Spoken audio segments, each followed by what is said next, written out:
Now, before we get into the show, I got to say, for everybody who's already a subscriber, I thank you. But if you're not a subscriber, please go ahead and hit that subscribe button now. We have a mission to get to 20,000 subscribers, and your support can really help us. If you enjoy content like this, please consider hitting that subscribe button because it truly does help all the content that we're creating for you. But going to today's show, we have a lot of things to discuss, and one of those things is a major problem the Knicks have. Now, you could make the argument it's a number of major problems that the Knicks are experiencing right now.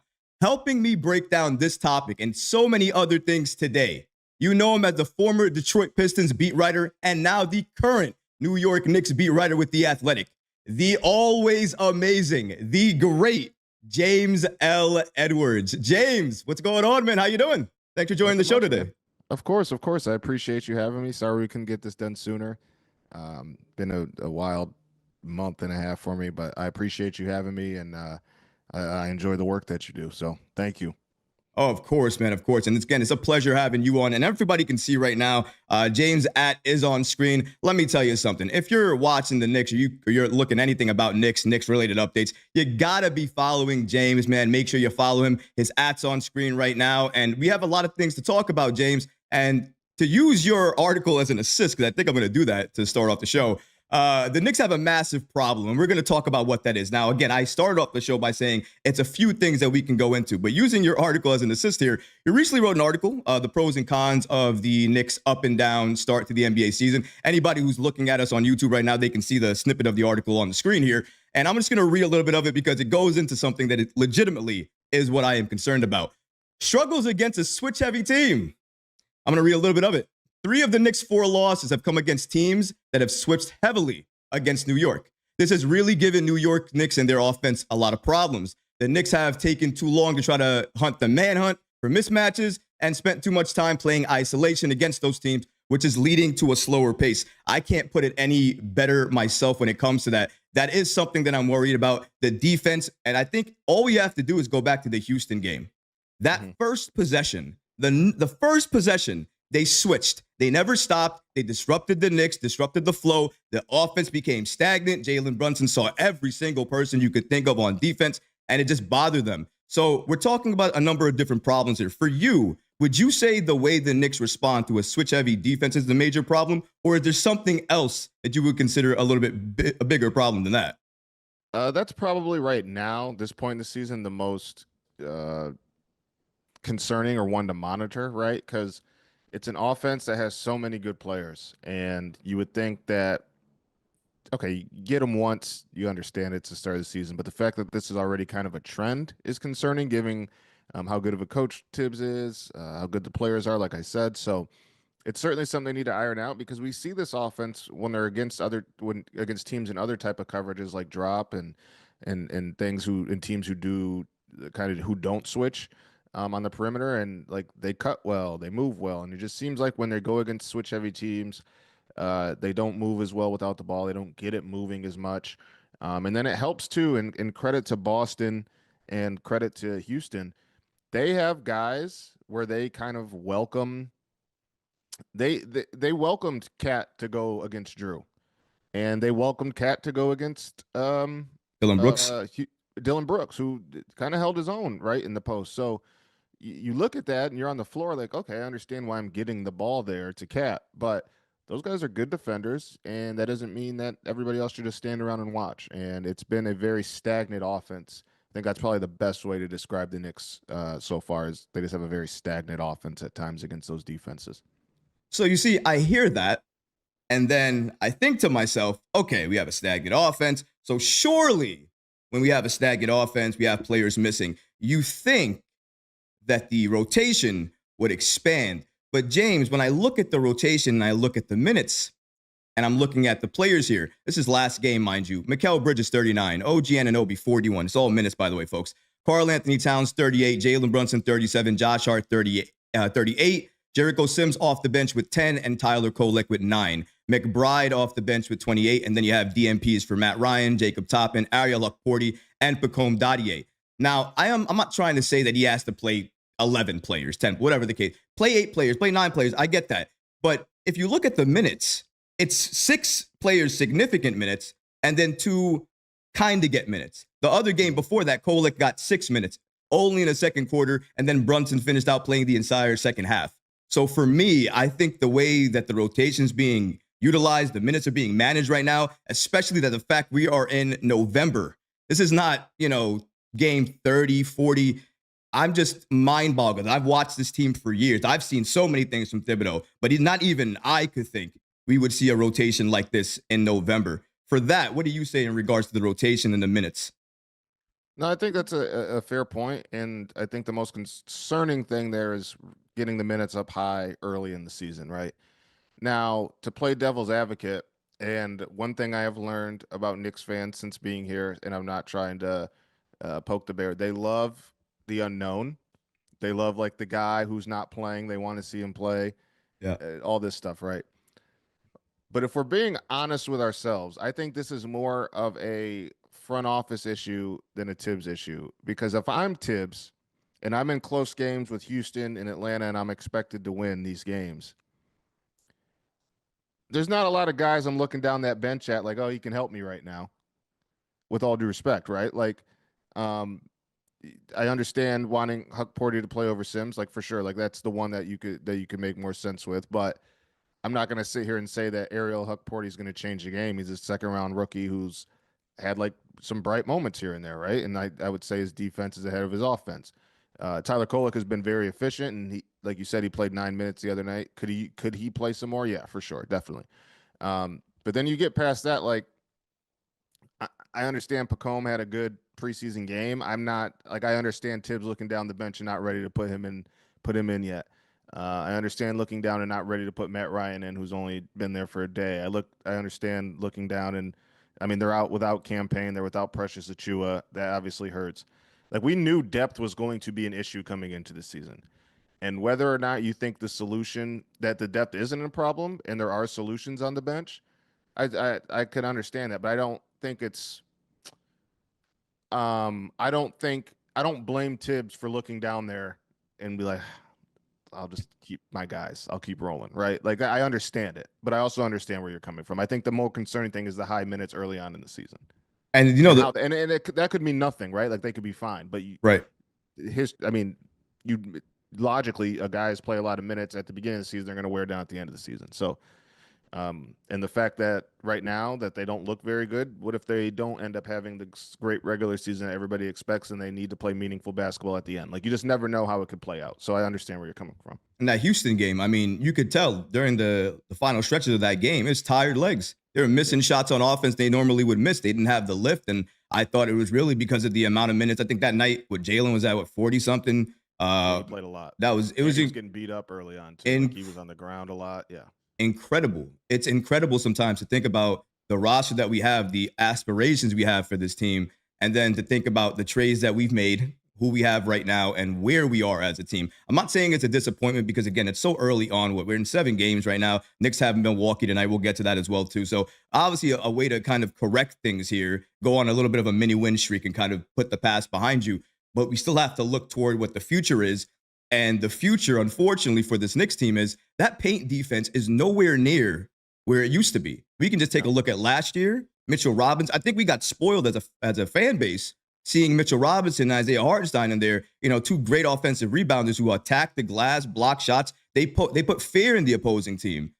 Karl Anthony Towns doesn't do that. With all respect to Towns, who plays the 5, everybody attacks him. You got backdoor cuts going on all the time. They attack him. They go around him. They're happy playing another defender near him and then having a big cut near him, and then he gets late to rotate. Now, maybe that's on the Knicks. Maybe that's a communication effort, but it's clear teams are just more aggressive inside, and that's the blueprint to beat the Knicks. You want to beat the Knicks? Switch on defense and attack inside. Be aggressive inside. You're likely going to win the game because you don't even need to shoot a 3 anymore. Likely, if you can attack inside, that's the main issue for me. And that brings me to my next question here, James. Karl Anthony Towns at the 5. And I think we saw with Minnesota, they made a decision to make him a 4 and bring Rudy in. Are we seeing the reason why they made that trade kind of early on here with the Knicks? I think that is fair. I think that is a fair assumption to make. I think Karl Anthony Towns is the prototypical 5 on offense in the NBA, and he's not the prototypical 4 on offense, or the prototypical 4 on defense in the NBA, but you have to play Karl Anthony Towns because he's a very good basketball player, one of the best in the NBA. So you need to get another five around him. I think to your point, like even late in the Atlanta game, Atlanta was able to kind of spam the pick and roll until they got Trey on Brunson. They were finally putting Brunson into actions, which they hadn't done really early in the game.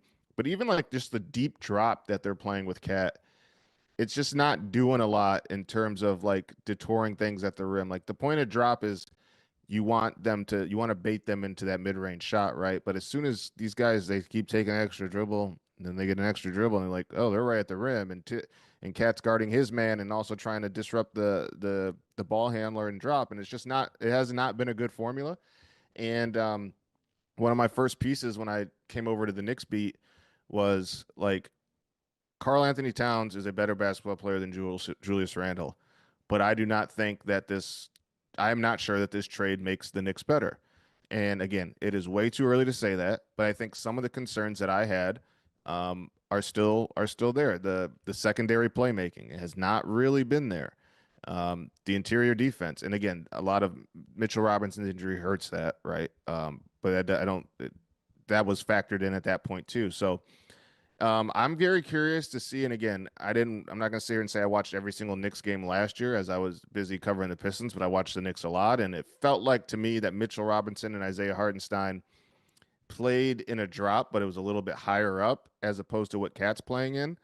And obviously they have different physical tools and gifts that allow them to do that. But I wonder if we get to a point where Thibs starts either having him raise the line in his drop or even just start like hedging and just being aggressive when teams set screens to force them to get around them and just like force some type of scatter play. I wonder if that's coming because I think we saw it a couple times in the preseason. I don't have the numbers in front of me whether it worked or not, but they did try Cat in a lot of different stuff, and maybe just like having him be aggressive defensively as opposed to kind of dropping back, and just see what happens, right? Because I don't think, at least right now, and again, it's early, it could be a chemistry thing. The deep drop has not really worked in their favor. Not at all. And I think Karl Anthony Towns sometimes, I mean, I feel like sometimes he's a little bit of a scapegoat here because obviously when you look at the Knicks, they always have that dominant five as their anchor on defense. That's what it's always been. So now Towns takes up that spot. And even though you know that Towns is not the same defender that Mitchell Robinson is, or even Isaiah Hartenstein is for that matter, he's you know what he brings to the table. So you have to make an adjustment in your mindset when you do that. But even when you make that adjustment in your mind, it's still so easy to look at what happens in game where he just gets pushed around. The Dylan Brooks, part of that whole thing with the Rockets, they put Dylan Brooks on him, and he has trouble on Brooks, uses his elbow a bunch of times, gets into foul trouble, and the foul trouble with Towns makes it even worse because he's so gifted offensively, and I think he's understand now to attack more because he's not really settling on the three. He's attacking a lot more, which I think helps his game, but the foul trouble minimizes a lot of his good, and the defensive issues he has at times when he kind of holds on one defender and he's not seeing somebody on the back door, he always gets caught with that. We see it a number of times with Clint Capella and Johnson with Atlanta the other game. He gets caught with that sometimes. So it is something to look at, and that's why I think we have to talk about the other bigs, Mitchell Robinson and Preston Achiuwa. I think you did an update about it yesterday saying that Campaign, Preston Achiuwa is still out for tonight's game against the Bucks. But I wonder, with Campaign being questionable, I got to figure he's close. What about Achiuwa and Mitchell Robinson? Are they still in terms of where they are in terms of on target? Robinson, obviously, January, and Preston Achiuwa, I think he's a few weeks away still from a reevaluation. Am I right with that? So the Knicks announced when he got injured, it would be 2 to 4 weeks before he would be reevaluated. So we've passed the 2 week mark. Thibs told us on the road the other day that Precious did some stuff in practice, but didn't go through the full practice. So he's on the court. And he was with the Knicks on that road trip. So I would imagine he's coming back sooner rather than later. Don't quote me. I don't have that. Like nobody's told me that. It's just the fact that he's on the court doing stuff is a positive sign. So I could see maybe another week and a half. I could see him being back. We haven't got an update on Mitchell Robinson, but last I was told was like if people thought December, probably think more January for him in terms. I think the original report was he's out till December or January. It feels like it's more going to be more like January. So I mean, to my knowledge, he's on track for that. I haven't heard anything otherwise. Obviously, the Knicks are pretty buttoned up with stuff like that, but I have not heard otherwise. But it certainly seems like Precious. is trending in the right direction for sure. I'm thankful for that because we need somebody that Tom Thibodeau will play off the bench. I thought Matt Ryan was going to get some time. I mean, give me anybody that'll play off the bench. I just need to see 9. Can I see 9 at least? And then get the shooting that I need off the bench? I just need something like that. And you have to answer something for me before we go into the biggest question about, Giannis, obviously. Everybody wants to hear about that. But for me, one of the biggest questions is, did Huck Porty bother somebody in practice? Did he piss somebody off? Did he drop somebody's coffee? Because where is he? James, where did he go? He had a crucial role, I thought, with the Cavaliers in that game. He played big minutes down the stretch. He has trust clearly to do that. And then doesn't play another minute? Yeah, I think it's obviously Thibs. If you ask Thibs why, he's going to tell you he wants to play Sims. I think one thing that even we as media, when we make sweeping conclusions or give our opinion, we are without the information of what goes on in practice. So I imagine, just knowing Thibs and how much he values practice and valuing doing things when nobody's watching, that Sims is just playing better behind closed doors.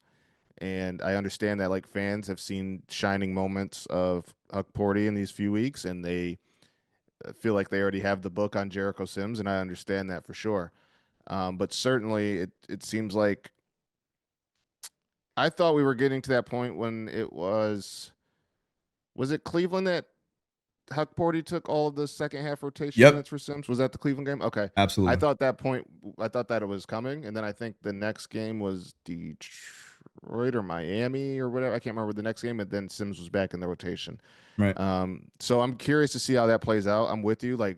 We're not getting an answer as to why. And when you ask, it's well, it's who I want to play. So you understand that. And again, I always caution people, we don't know what goes on behind closed doors in terms of maybe Sims is just better defensively than Huck Porty has shown and things like that. So, but I wouldn't be surprised if it happens soon. I think wouldn't be surprised if Thibs shook things up, whether minor. I don't think he does anything major. I wouldn't be surprised to see some minor shakeups against the Bucks tonight.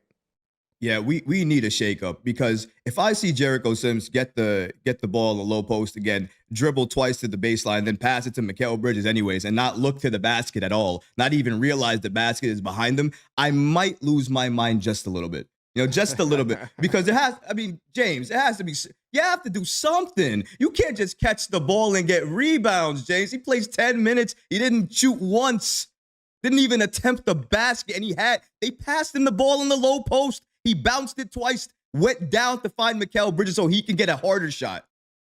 Yeah, it's certainly Sims does not feel like Sims has the confidence to put the ball up right now, and it's certainly something to monitor. I understand. I can see it on your face. I can understand the frustration. I'm curious to see if there's some tweaks of some sort tonight, whether that's more of Kolek or more of Huck Porty. I wouldn't be surprised if one of those things happened.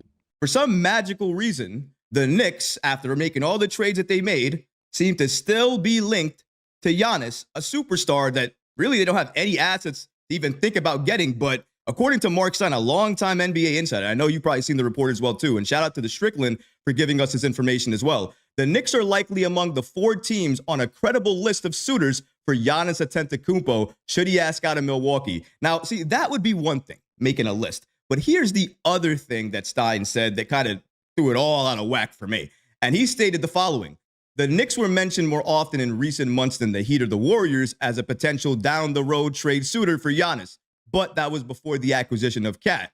However, I've heard more than one rival team since the trade wonder aloud about whether having a player of talent's caliber on the roster for a potential future trade for Giannis is something that they had a motivation to do, and why they eventually, even though they were reluctant to, include Dante DiVincenzo in that trade and push for that deal to go through.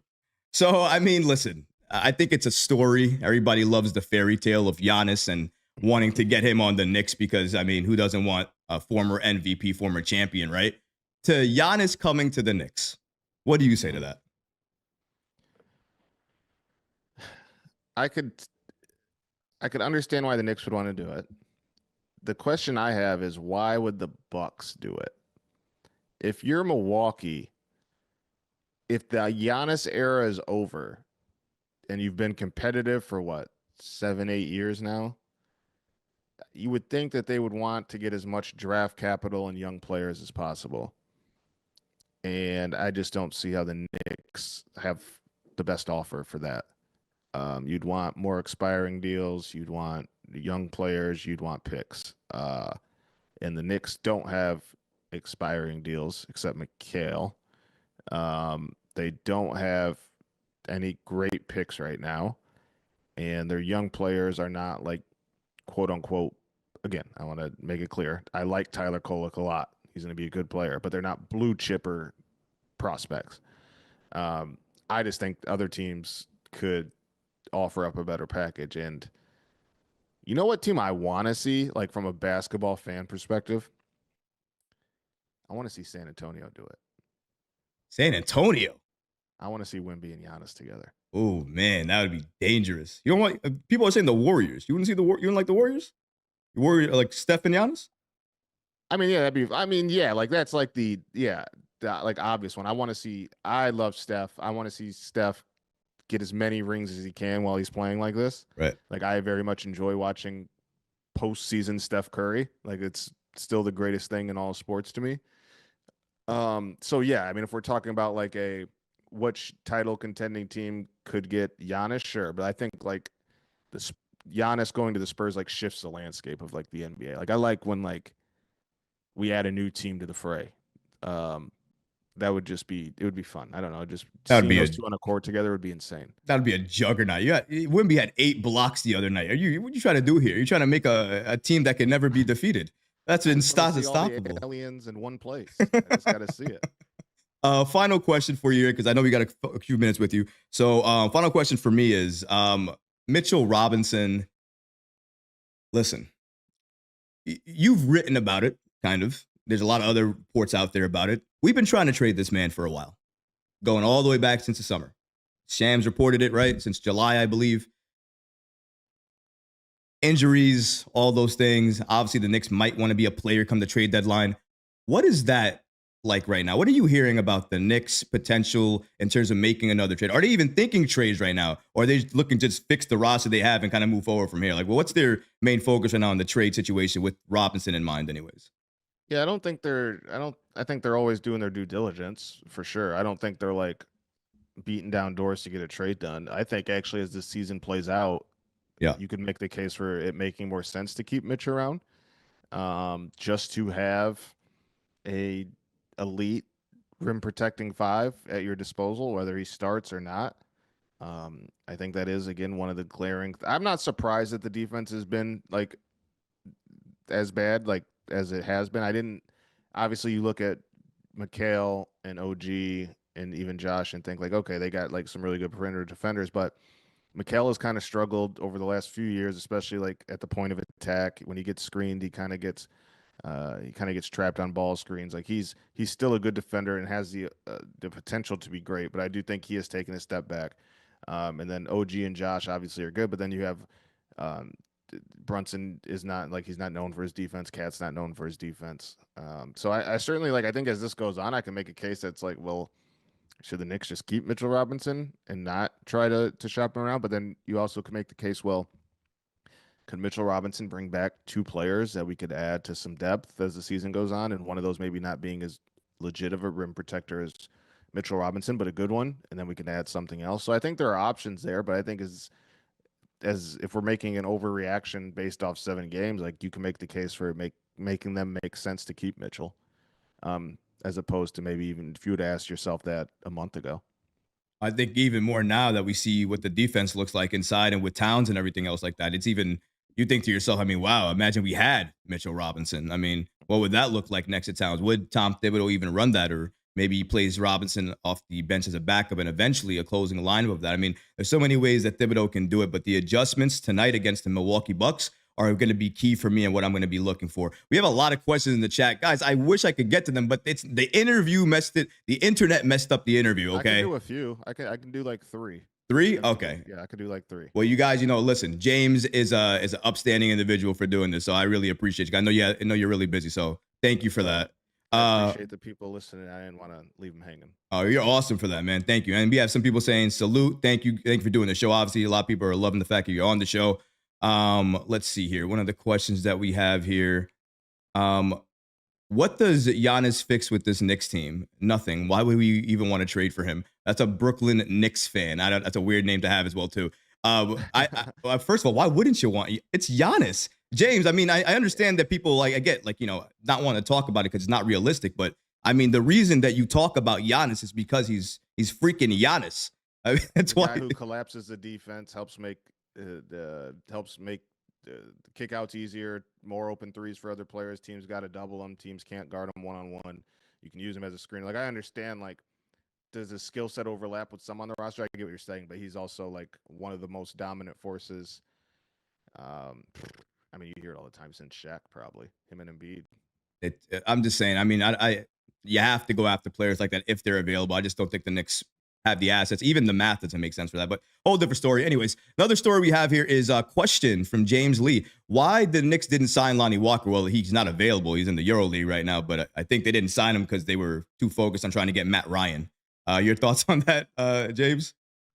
I had heard throughout the process that Lonnie Walker was close to going to Toronto, and then obviously that didn't happen.